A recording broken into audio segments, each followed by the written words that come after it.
मैं माननीय प्रधानमंत्री जी से आग्रह करूंगा कि वह अपने विचार को व्यक्त करें।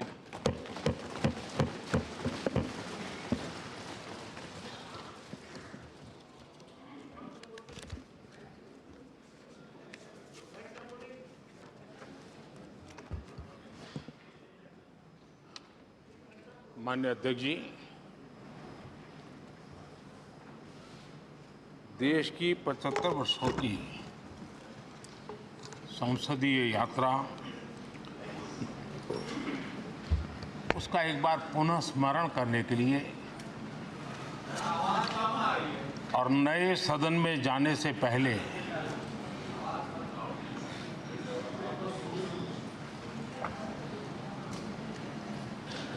उन प्रेरक पड़ाव को, इतिहास की महत्वपूर्ण घड़ी को स्मरण करते हुए आगे बढ़ने का ये अवसर है। हम सब इस ऐतिहासिक भवन से विदा ले रहे हैं। आजादी के पहले ये सदन इंपीरियल लेजिस्लेटिव काउंसिल का स्थान हुआ करता था। आजादी के बाद ये संसद भवन के रूप में उसको पहचान मिली। ये सही है, इस इमारत के निर्माण करने का निर्णय विदेशी शासकों का था, लेकिन ये बात हम न कभी भूल सकते हैं और हम गर्व से कह सकते हैं कि इस भवन के निर्माण में पसीना मेरे देशवासियों का लगा था, परिश्रम मेरे देशवासियों का लगा था और पैसे भी मेरे देश के लोगों के।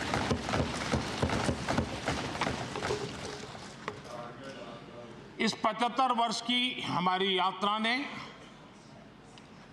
अनेक लोकतांत्रिक परंपराओं और प्रक्रियाओं का उत्तम से उत्तम सृजन किया है और इस सदन में रहे हुए सबने उसमें सक्रियता से योगदान भी दिया है और साक्षी भाव से उसको देखा भी है। हम भले नए भवन में जाएंगे, लेकिन पुराना भवन भी, ये भवन भी आने वाली पीढ़ियों को हमेशा हमेशा प्रेरणा देता रहेगा।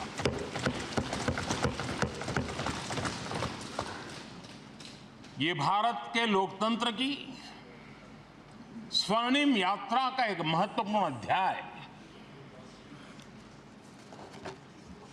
जो सारी दुनिया को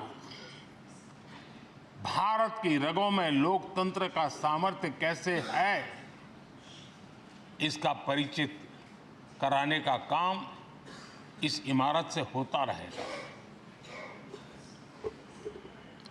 आदरणीय अध्यक्ष जी, अमृतकाल की प्रथम प्रभा का प्रकाश राष्ट्र में एक नया विश्वास, नया आत्मविश्वास, नया उमंग, नए सपने, नए संकल्प और राष्ट्र का नया सामर्थ्य उससे भर रहा है। चारों तरफ आज भारतवासियों की उपलब्धि की चर्चा हो रही है और गौरव के साथ हो रही है। ये हमारे 75 साल के संसदीय इतिहास का एक सामूहिक प्रयास का परिणाम है, जिसके कारण विश्व में आज वो गूंज सुनाई दे रही है। आदरणीय अध्यक्ष जी, चंद्रयान-3 की सफलता न सिर्फ पूरा भारत, पूरा देश अभिभूत है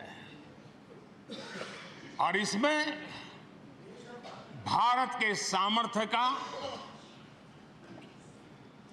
एक नया रूप जो आधुनिकता से जुड़ा है, जो विज्ञान से जुड़ा है, जो टेक्नोलॉजी से जुड़ा है, जो हमारे वैज्ञानिकों के सामर्थ्य से जुड़ा है, जो 140 करोड़ देशवासियों के संकल्प की शक्ति से जुड़ा हुआ है, वो देश और दुनिया पर एक नया प्रभाव पैदा करने वाला है। ये सदन और इस सदन के माध्यम से मैं फिर एक बार देश के वैज्ञानिकों और उनके साथियों को कोटि कोटि बधाइयां देता हूं, उनका अभिनंदन करता हूं।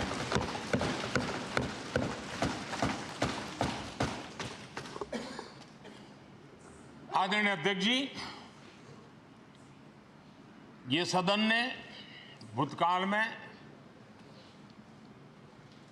जब नेम की समिट हुई थी, सर्वसम्मति से प्रस्ताव पारित करके देश के इस प्रयास को सराहा था। आज G20 की सफलता को भी आपने सर्वसम्मति से सराहा है। मैं मानता हूं देशवासियों का आपने गौरव बढ़ाया है, मैं आपका आभार व्यक्त करता हूं। G20 की सफलता 140 करोड़ देशवासियों की है। ये भारत की सफलता है, किसी व्यक्ति की सफलता नहीं है, किसी दल की सफलता नहीं है। भारत के फेडरल स्ट्रक्चर ने, भारत की विविधता ने 60 स्थानों पर 200 से अधिक समिट और उसकी मेजबानी हिंदुस्तान के अलग अलग रंग रूप में देश की अलग अलग सरकारों ने बड़े आन बान शान से की और ये प्रभाव पूरे विश्व भर के मन पर पड़ा हुआ है। ये हम सबके सेलिब्रेट करने वाला विषय है, देश के गौरवगान को बढ़ाने वाला है। और जैसा आपने उल्लेख किया, भारत इस बात के लिए गर्व करेगा, जब भारत अध्यक्ष रहा उस समय अफ्रीकन यूनियन इसका सदस्य बना। मैं उस इमोशनल पल को भूल नहीं सकता जब अफ्रीकन यूनियन की घोषणा हुई और अफ्रीकन यूनियन के प्रेसिडेंट, उन्होंने एक इंटरव्यू में कहा कि मेरे जीवन में ऐसी पल थी, शायद मैं बोलते बोलते रो पड़ूंगा। आप कल्पना कर सकते हैं कि कितनी बड़ी अपेक्षा और आशाएं पूरी करने का काम भारत के भाग्य में आया। आदरणीय अध्यक्ष जी, भारत के प्रति शक करने का एक स्वभाव कई लोगों का बना हुआ है और जब आजादी मिली तब से चल रहा है। इस बार भी यही था, कोई डिक्लेरेशन नहीं होगा, असंभव है। लेकिन ये भारत की ताकत है कि वह भी हुआ और विश्व सर्वसम्मति से एक साझा घोषणा पत्र लेकर के आगे का रोड मैप लेकर के यहाँ से प्रारंभ हुआ है। और अध्यक्ष जी, आपके नेतृत्व में, क्योंकि भारत की अध्यक्षता नवंबर के आखिरी दिन तक है, इसलिए अभी हमारे पास जो समय है उसका उपयोग हम करने वाले हैं और आपकी अध्यक्षता में दुनिया भर के ये जो G20 के सदस्य हैं, P20 पार्लियामेंट के स्पीकर्स की एक समिट जैसे आपने घोषणा की, सरकार का आपके इस प्रयासों को पूरा समर्थन रहेगा, पूरा सहयोग रहेगा।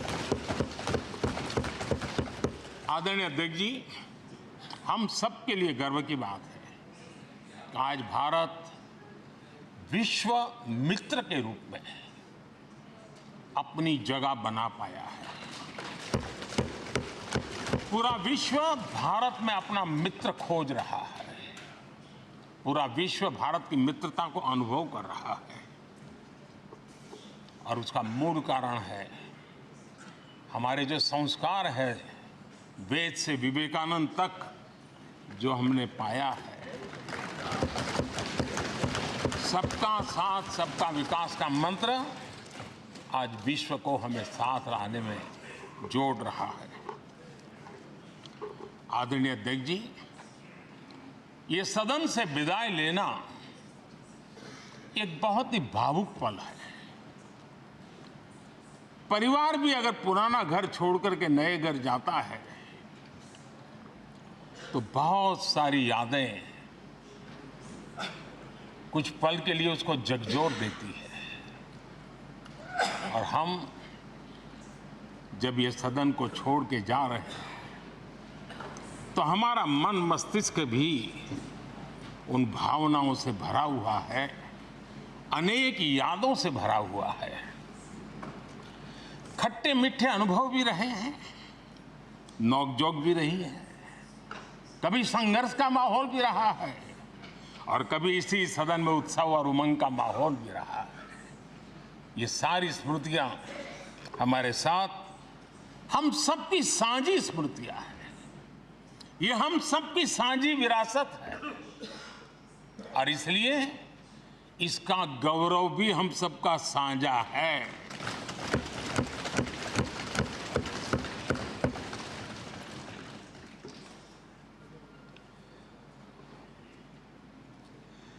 आजाद भारत के नवनिर्माण से जुड़ी हुई अनेक घटनाएं इन 75 वर्ष में यही सदन में आकार लेती हुई हमने देखी है।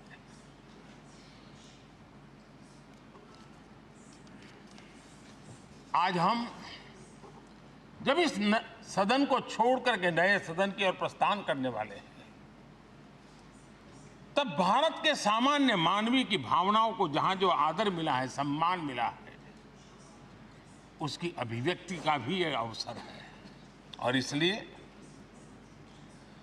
आदरणीय अध्यक्ष जी,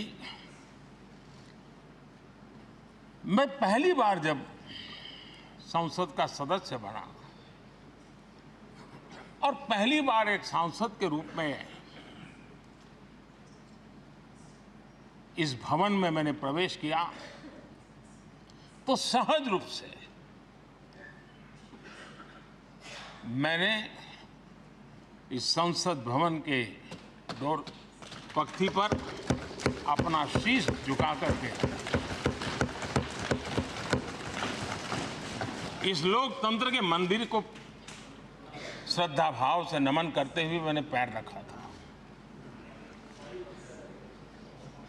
वो पल मेरे लिए भावनाओं से भरी हुई थी।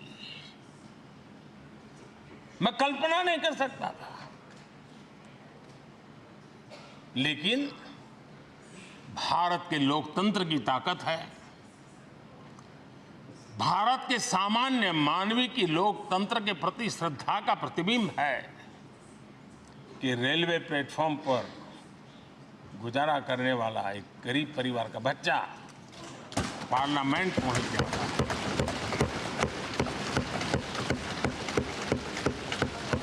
मैंने कभी कल्पना तक नहीं की थी कि देश मुझे इतना सम्मान देगा, इतना आशीर्वाद देगा, इतना प्यार देगा। सोचा नहीं था अध्यक्ष जी। आदरणीय अध्यक्ष जी, हम में से बहुत लोग हैं जो संसद भवन के अंदर जो चीज़ें लिखी गई उसको पढ़ते भी रहते हैं, कभी कभी उसका उल्लेख भी करते हैं। हमारे यहाँ संसद भवन के प्रवेश द्वार पर एक छांदोग्य उपनिषद का एक वाक्य है, लोक द्वारम करके पूरा वाक्य है। उसका मतलब ये होता है कि जनता के लिए दरवाजे खोलिए और देखिए कि कैसे वो अपने अधिकारों को प्राप्त करती है। हमारे ऋषि मुनियों ने ये लिखा हुआ, हमारे प्रवेश द्वार पर लिखा हुआ है। हम सब और हमारे पहले जो यहां रहे हैं वो भी इस सत्यता के साक्षी है। आदरणीय अध्यक्ष जी, समय रहते जैसे जैसे वक्त बदलता गया, ये हमारे सदन की संरचना भी निरंतर बदलती रही है और अधिक समावेशी बनती गई है। समाज के हर वर्ग का प्रतिनिधि विविधताओं से भरा हुआ इस सदन में नजर आता है। अनेक भाषाएं हैं, अनेक बोलियां हैं, अनेक पहरवेश हैं, अनेक खान-पान है। सदन के अंदर सब कुछ है और समाज के सभी तबके के लोग, चाहे वो सामाजिक रचना के हो, चाहे आर्थिक रचना के हो, चाहे गांव या शहर के हो, एक प्रकार से पूर्ण रूप से समावेशी वातावरण सदन में पूरी ताकत के साथ जन सामान्य की इच्छा आकांक्षाओं को प्रकट करता रहा है। दलित हो, पीड़ित हो, आदिवासी हो, पिछड़े हो, महिलाएं हो, हर एक का धीरे धीरे धीरे योगदान बढ़ता चला गया है। आदरणीय अध्यक्ष जी, प्रारंभ में महिलाओं की सदस्य संख्या कम थी, लेकिन धीरे धीरे माताओं बहनों ने भी इस सदन की गरिमा को बढ़ाया है। इस सदन के गरिमा में बहुत बड़ा बदलाव लाने में उनका योगदान रहा है। आदरणीय अध्यक्ष जी, प्रारंभ से अब तक एक मोटा हिसाब लगाता था, करीब 7,500 से अधिक जनप्रतिनिधि दोनों सदनों में मिलाकर के योगदान दे चुके हैं। इतने सालों में 7,500 से करीब ज्यादा। इस कालखंड में करीब 600 महिला सांसदों ने भी इस सदन की गरिमा को बढ़ाया है, दोनों सदन की। और आदरणीय अध्यक्ष जी, आप जानते हैं कि इस सदन में आदरणीय इंद्रजीत गुप्ता जी 43 ईयर, अगर मेरी गलती नहीं हो तो 43 ईयर इस सदन में लंबा समय बैठ करके इस सदन के साक्षी बनने का उनको सौभाग्य मिला। और यही सदन है आदरणीय अध्यक्ष जी, जहां शकीकुर रहमान जी 93 की एज में भी सदन में अपना योगदान देते रहे, जबकि उनकी उम्र 93। और आदरणीय अध्यक्ष जी, ये भारत के लोकतंत्र की ताकत है कि 25 साल की उम्र की चंद्रमणि मुर्मू इस सदन की सदस्य बनी थी। सिर्फ 25 साल की उम्र की, सबसे छोटी उम्र की सदस्य बनी थी। आदरणीय अध्यक्ष महोदय, वाद विवाद, कटाक्ष, ये सब कुछ हम सब ने अनुभव किया है, हम सब ने इनिशिएट भी किया है, कोई बाकी नहीं है। लेकिन उसके बावजूद भी शायद जो परिवार भाव हम लोगों के बीच में रहा है, हमारे पहले की पीढ़ियों में भी रहा है, जो लोग प्रचार माध्यमों से हमारे यहाँ का रूप देखते हैं और बाहर निकलते ही हमारा जो अपनापन होता है, परिवार भाव होता है, वो एक अलग ही ऊंचाई पर ले जाता है। और ये भी इस सदन की ताकत है, एक परिवार भाव। और उसके साथ साथ हम कभी कड़वाहट पाल करके नहीं जाते हैं। हम उसी प्यार से सदन छोड़ने के कई वर्षों के बाद भी मिल जाए तो भी उस प्यार को कभी भूलते नहीं है, उस स्नेह भरे याद दिनों को भूलते नहीं है। वो मैं अनुभव कर सकता हूं। आदरणीय अध्यक्ष जी, हमारे पहले भी और वर्तमान भी हमने कई बार देखा है कि अनेक संकटों के बावजूद भी अनेक असुविधाओं के बावजूद भी सांसद सदन में आए हैं और उन्होंने शारीरिक पीड़ा भी असह्य हो तो भी सदन में एक सांसद के रूप में, जनप्रतिनिधि के रूप में अपना कर्तव्य निभाया है। ऐसी अनेक घटनाएं आज हमारे सामने हैं। गंभीर गंभीर बीमारियों के बावजूद भी कोई व्हीलचेयर में आना पड़ा,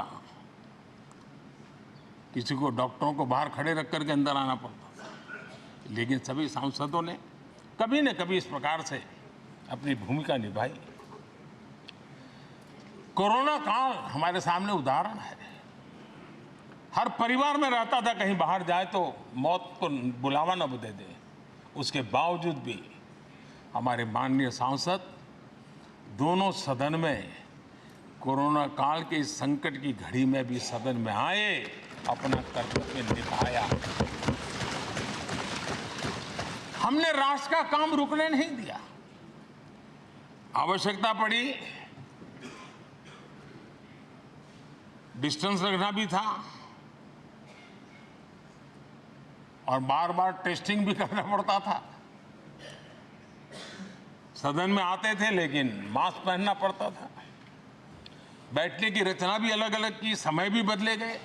हर चीज के साथ राष्ट्र का काम रुकना नहीं चाहिए, इस भाव से सभी सदस्यों ने इस सदन को अपने कर्तव्य का महत्वपूर्ण अंग माना, संसद को चलाए रखा।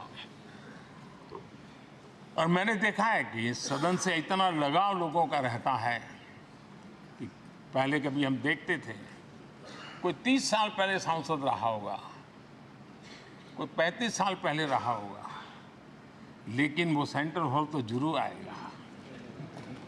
जैसे मंदिर जाने की आदत होती है वैसे उनको सदन में आने की आदत है। इस जगह का लगाव बन जाता है, एक आत्मीय भाव से जुड़ाव हो जाता है। और ऐसे बहुत से पुराने लोग हैं जो आते जाते हुए मन करता है जरा चलो एक चक्कर काट ले। आज उनका जनप्रतिनिधि के नाते दायित्व तो नहीं है, लेकिन भूमि के प्रति उनका लगाव हो जाता है। ये सामर्थ्य होता है इस सदन का।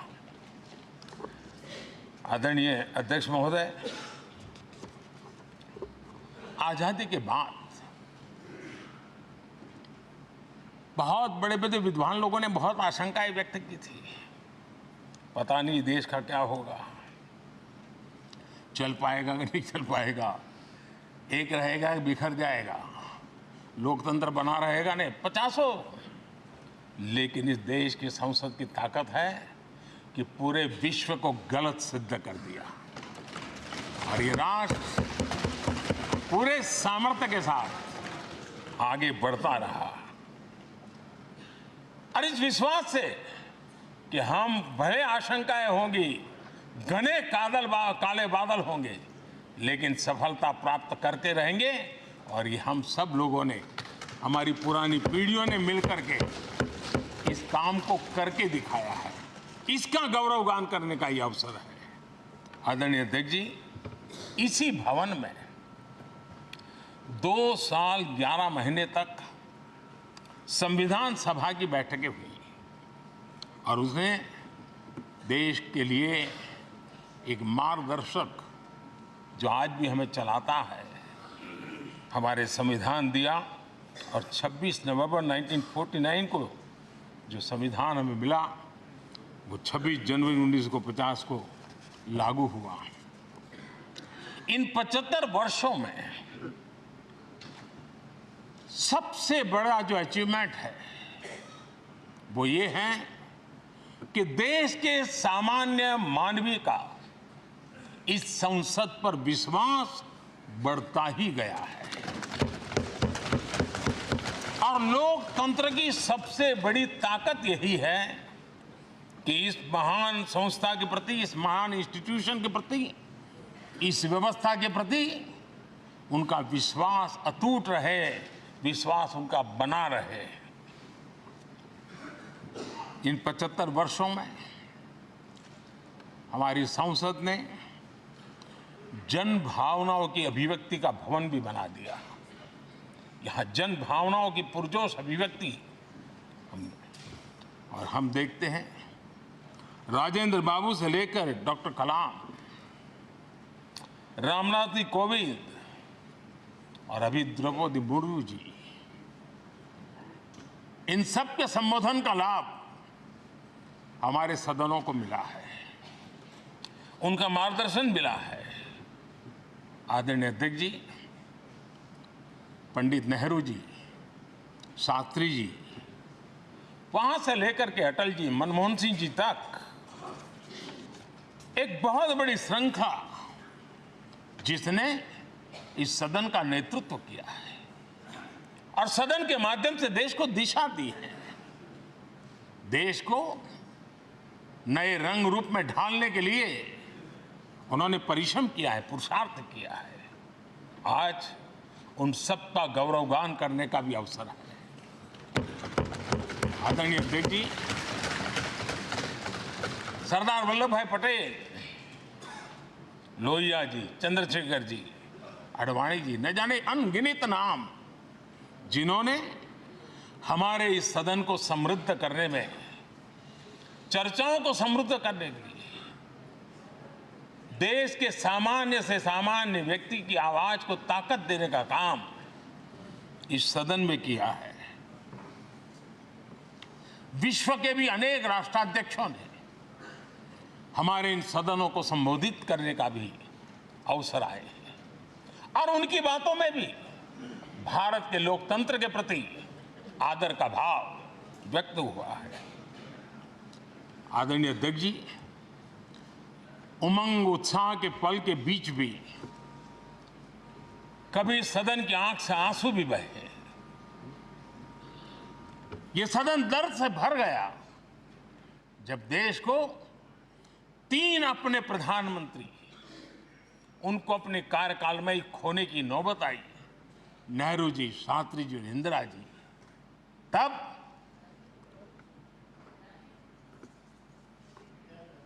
ये सदन अश्रुभीनी आंखों से उन्हें विदाई दे रहा था। आदरणीय अध्यक्ष जी,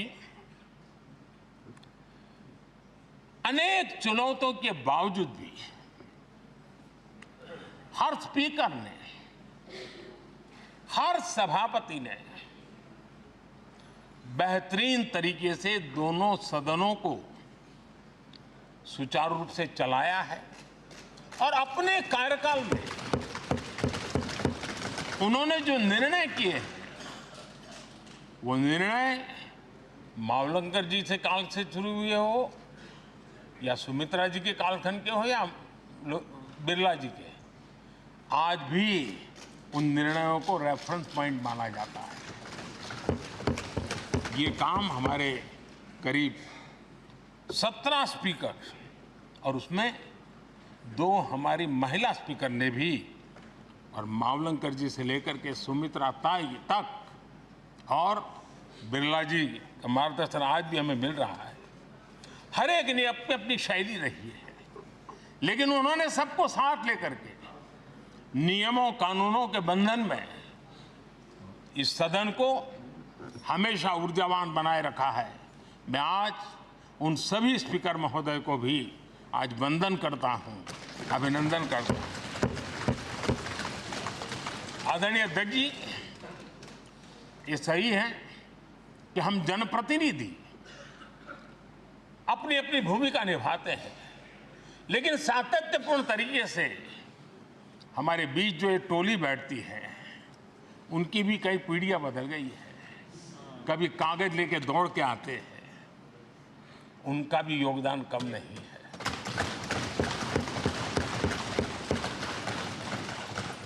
हमें कागज पत्र पहुंचाने के लिए दौड़ते हैं, सदन में कोई गलती ना हो जाए, उसके निर्णय में कोई गलत ना हो जाए, उसके लिए वो चौकन्ने रहते हैं।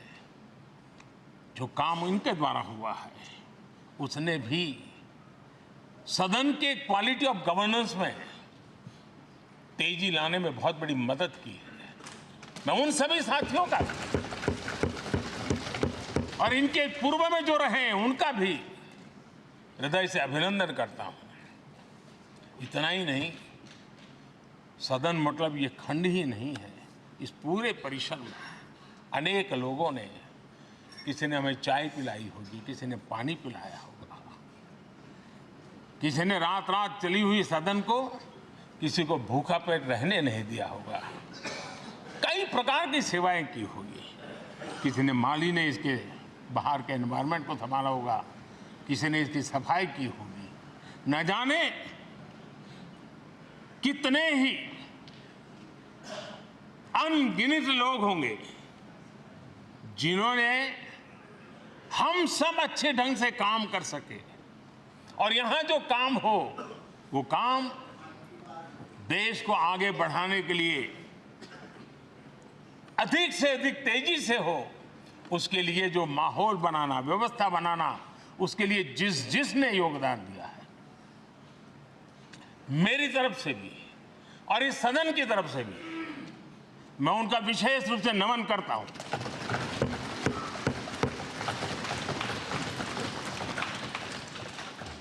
आदरणीय अध्यक्ष जी, लोकतंत्र का एक सदन, आतंकी हमला हुआ, पूरे विश्व में यह आतंकी हमला एक इमारत पर नहीं था,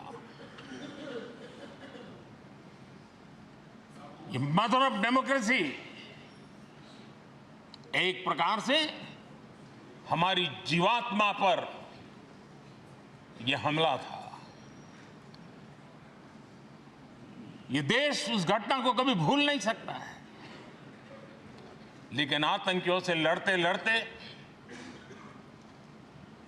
सदन को बचाने के लिए और हर सदस्य को बचाने के लिए जिन्होंने अपने सीने पर गोलियां झेली,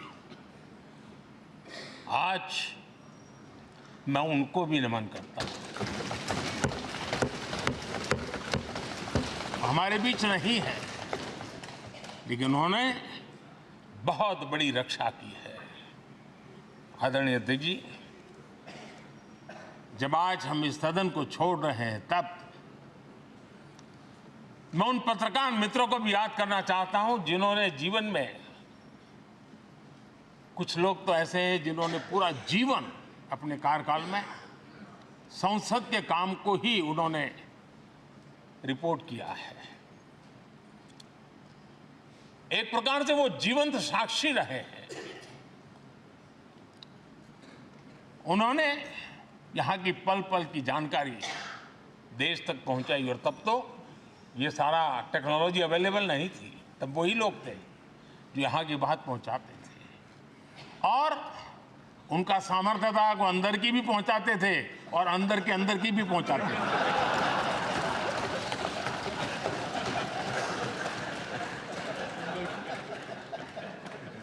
और मैंने देखा कि ऐसे पत्रकारिता जिन्होंने संसद को कवर किया,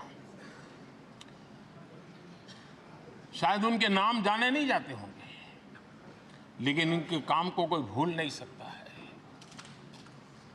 और खबरों को लिए नहीं, भारत की इस विकास यात्रा को संसद भवन से समझने के लिए उन्होंने अपनी शक्ति खपा दी थी।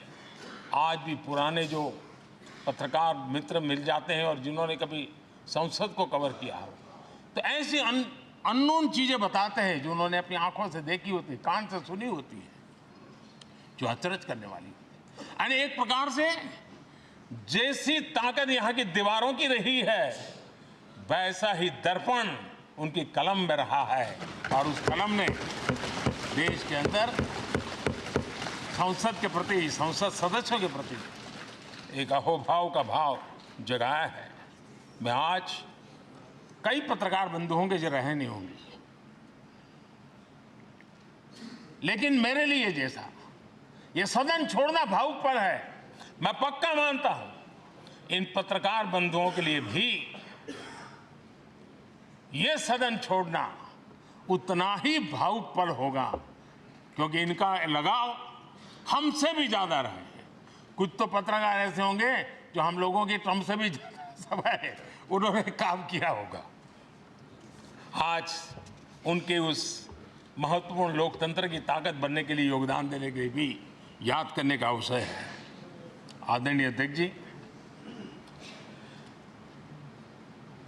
जब हम सदन के अंदर आते हैं, हमारे यहां नाद ब्रह्म की कल्पना है। हमारे शास्त्रों में माना गया है किसी एक स्थान पर अनेक बार एक ही लय में उच्चारण होता है तो वो तपोस्थली बन जाता है, उसके एक पॉजिटिव वाइब होते हैं। नाद की एक ताकत होती है जो स्थान को सिद्धि स्थान में परिवर्तित कर देती है। मैं मानता हूं ये सदन भी उस 7-7.5 हजार जनप्रतिनिधियों के द्वारा बार बार जो शब्द गूंजे हैं, जो वाणी यहां गूंजी है, उसने इस सदन में हम बैठकर आगे चर्चा करें या ना करें, लेकिन इसकी गूंज इसे तीर्थ क्षेत्र बना देती है।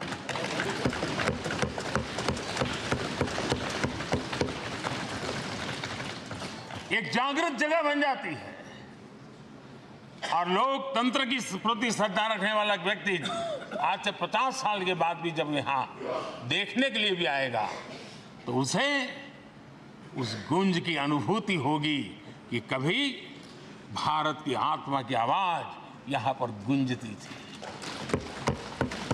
और इसलिए अध्यक्ष महोदय, ये वो सदन है जहां कभी भगत सिंह, बटुकेश्वर दत्त, उन्होंने अपनी वीरता सामर्थ्य से अंग्रेज सल्तनत को जगा दिया था बम का धमाका कर। वो बम की गूंज भी जो देश का भला चाहते हैं उनको कभी सोने नहीं देती। आदरणीय अध्यक्ष जी, ये वो सदन है जहां पंडित जी को इसलिए भी याद किएगा, अनेक बातों के लिए याद करेगा, लेकिन हम जरूर याद करेंगे इसी सदन में पंडित नेहरू का at the stroke of midnight की गूंज हम सबको प्रेरित करती रहेगी। और इसी सदन में अटल जी ने कहा था, वो शब्द आज भी गूंज रहे हैं इस सदन में, सरकारें आएगी जाएगी, पार्टियां बनेगी बिगड़ेगी, लेकिन ये देश रहना चाहिए।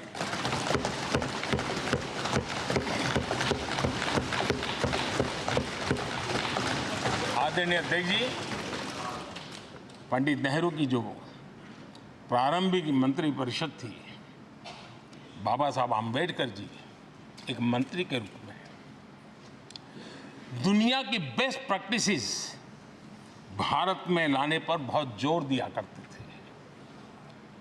फैक्ट्री कानून में अंतर्राष्ट्रीय सुझावों को शामिल करने पर बाबा साहब सर्वाधिक आग्रही रहे थे और उसका परिणाम आज देश को लाभ मिल रहा है। बाबा साहब आम्बेडकर ने देश को नेहरू जी की सरकार में वाटर पॉलिसी दी थी और उस वाटर पॉलिसी बनाने में बाबा साहब आम्बेडकर की बहुत बड़ी भूमिका रही थी। आदरणीय अध्यक्ष जी, हमें जानते हैं कि भारत में बाबा साहब आम्बेडकर एक बात हमेशा कहते थे कि भारत में सामाजिक न्याय के लिए भारत का औद्योगिकरण होना बहुत जरूरी है, क्योंकि देश के दलित पिछड़ों के पास जमीन ही नहीं है, वो क्या करेगा? औद्योगिकरण होना चाहिए। और बाबा साहब इस बात को मान करके डॉक्टर श्यामा प्रसाद मुखर्जी जो पंडित नेहरू के मंत्री थे, उन्होंने इस देश में और पहले वाणिज्य मंत्री के रूप में और उद्योग मंत्री के रूप में उन्होंने इंडस्ट्री पॉलिसी इस देश में लाई थी। आज भी कितनी ही इंडस्ट्री पॉलिसी बने, लेकिन उसकी आत्मा वही होती है जो पहली सरकार के थी और उनका भी बहुत बड़ा अहम योगदान रहा था। आदरणीय अध्यक्ष जी, लाल बहादुर शास्त्री जी ने 65 के युद्ध में हमारे देश के जवानों में का हौसला बुलंद करना, उनके सामर्थ्य के लिए को पूरी तरह राष्ट्र हित में झोंक देने की प्रेरणा इसी सदन में से दी थी लाल बहादुर शास्त्री को, और यहीं पर उन्होंने ग्रीन रिवॉल्यूशन के लिए एक मजबूत नींव लाल बहादुर शास्त्री जी ने रखी थी। आदरणीय अध्यक्ष जी, बांग्लादेश की मुक्ति का आंदोलन और उसका समर्थन भी इसी सदन ने इंदिरा गांधी के नेतृत्व में किया था। यही इसी सदन ने इमरजेंसी में लोकतंत्र पर होता हुआ हमला भी देखा था, और इसी सदन ने भारत के लोगों की ताकत को एहसास कराते हुए मजबूत लोकतंत्र की वापसी भी इसी सदन ने देखी थी। वो राष्ट्रीय संकल्प भी देखा था, ये सामर्थ्य भी देखा था।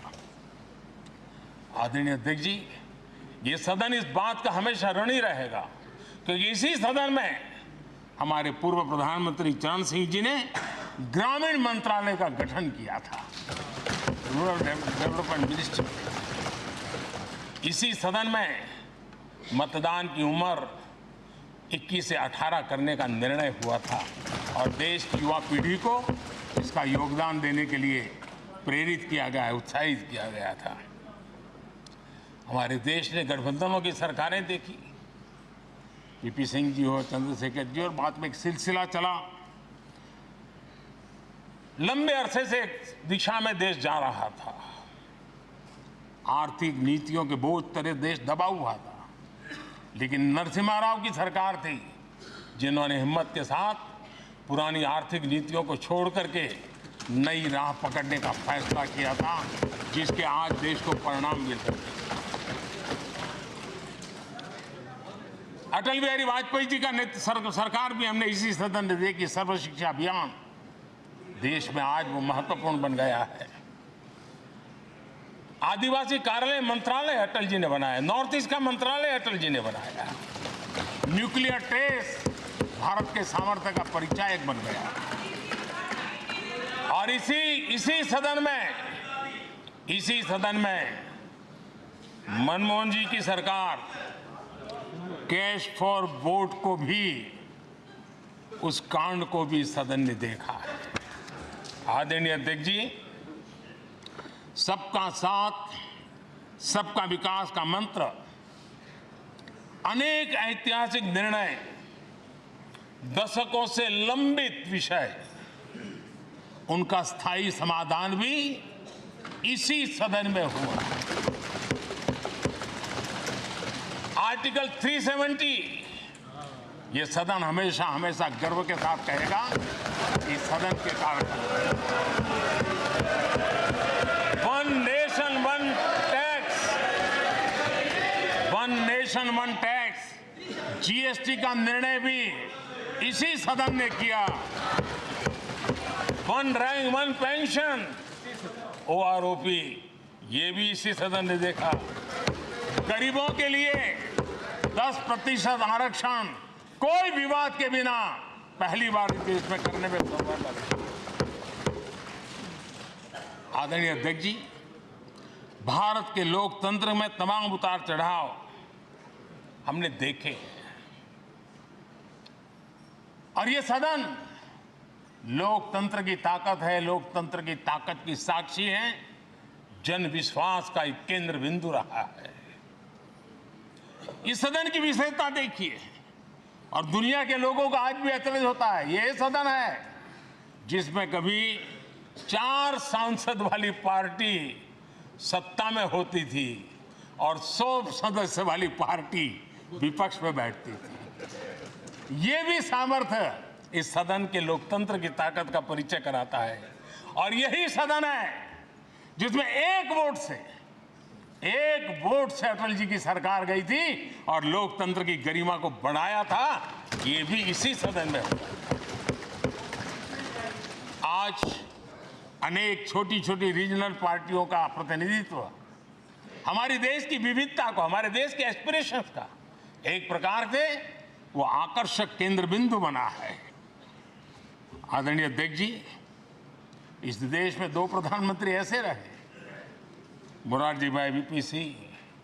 एक प्रकार से कांग्रेस में जीवन खपाया था लेकिन एंटी कांग्रेस गवर्नमेंट का नेतृत्व कर रहे थे। ये भी इसकी विशेषता थी।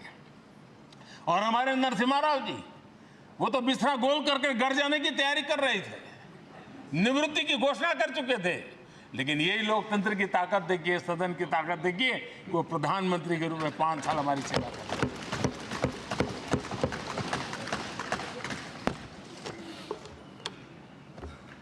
आदरणीय अध्यक्ष जी, सबकी सहमति से कठिन कार्य होते हुए हमने देखे हैं। 2000 की साल थी, अटल जी की सरकार थी। इसी सदन ने 3 राज्यों का गठन सर्व स्वीकृति से किया और बड़े उमंग उत्साह से किया।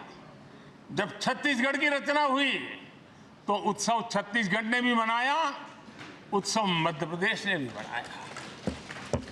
जब उत्तराखंड की रचना हुई तो उत्सव उत्तराखंड ने भी मनाया, उत्सव उत्तर प्रदेश ने भी मनाया।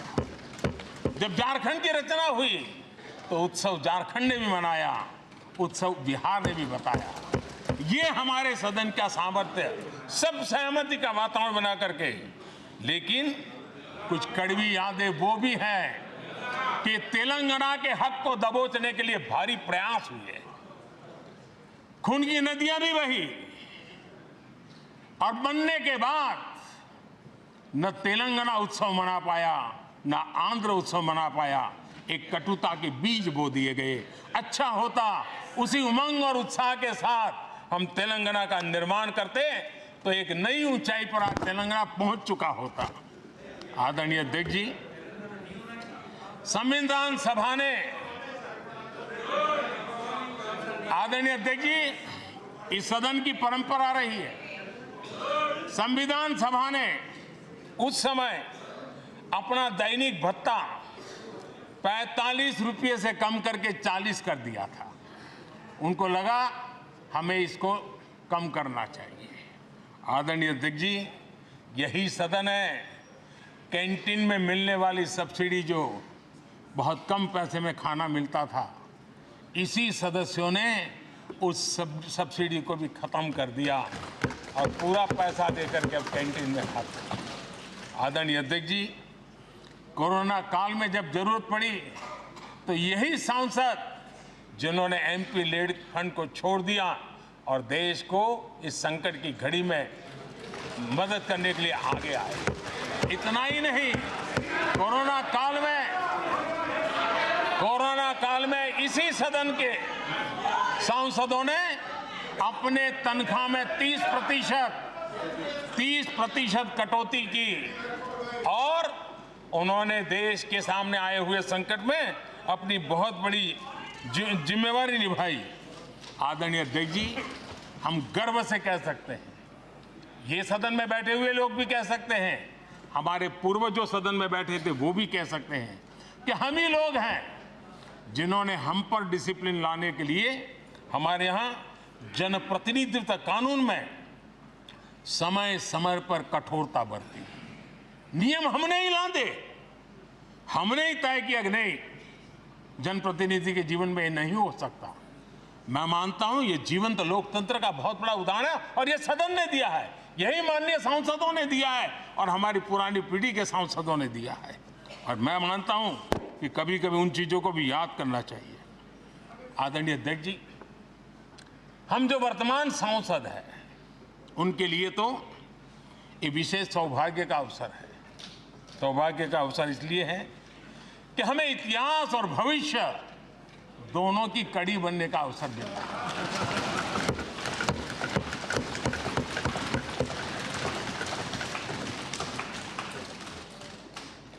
कल और आज से जुड़ने का हमें अवसर मिल रहा है और आने वाली कल निर्माण करने का एक नया विश्वास, नया उमंग, नए उत्साह के साथ हम यहां से विदाई लेने वाले हैं। आदरणीय अध्यक्ष महोदय, आज का दिवस सिर्फ और सिर्फ इस सदन के सभी 7,500 जनप्रतिनिधि रह चुके हैं उनके गौरवगान का पल है। इन दीवारों से हमने जो प्रेरणा पाई है, जो नया विश्वास पाया है, उसको लेकर जाने का है। बहुत सी बातें ऐसी थी जो सदन में हर किसी की ताली की हकदार थी, लेकिन शायद राजनीति उसमें भी आड़े आ रही।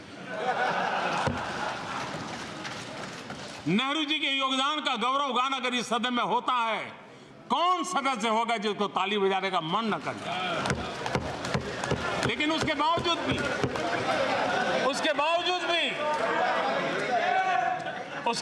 भी देश के लोकतंत्र के लिए बहुत जरूरी है हम सब ने अपने यहां सोच लें। आदरणीय अध्यक्ष जी, मुझे पूरा विश्वास है कि आपके मार्गदर्शन में और इस अनुभवी माननीय सांसदों के सामर्थ्य से हम नई संसद में जब जाएंगे तो नए विश्वास के साथ जाएंगे। मैं फिर एक बार आज पूरा दिवस आपने इन पुरानी स्मृतियों को ताज़ा करने के लिए दिया, एक अच्छे वातावरण में सबको याद करने का मौका दिया। इसके लिए मैं आप सबका आपका हृदय से आभार व्यक्त करता हूं और मैं सभी सदस्यों से आग्रह करूंगा कि अपने जीवन की ऐसी मधुर यादों को यहाँ हम जरूर व्यक्त करें ताकि देश तक पहुँचे कि सचमुच में ये हमारा सदन, ये हमारे जनप्रतिनिधियों की गतिविधि सच्चे अर्थ में देश को समर्पित है, इसका भाव लोगों के तक पहुँचे। इसी एक अपेक्षा के साथ मैं फिर एक बार इस धरती को प्रणाम करता हूँ, इस सदन को प्रणाम करता हूँ। भारत के मंदिरों से बनी हुई हर एक दीवार के हर एक ईंटे को प्रणाम करता हूँ और पिछले 75 साल में भारत के लोकतंत्र को नया सामर्थ्य शक्ति देने वाले हर गुंज को, उस नाद ब्रह्म को नमन करते हुए मेरी वाणी को विराम कर देता हूँ। बहुत बहुत धन्यवाद।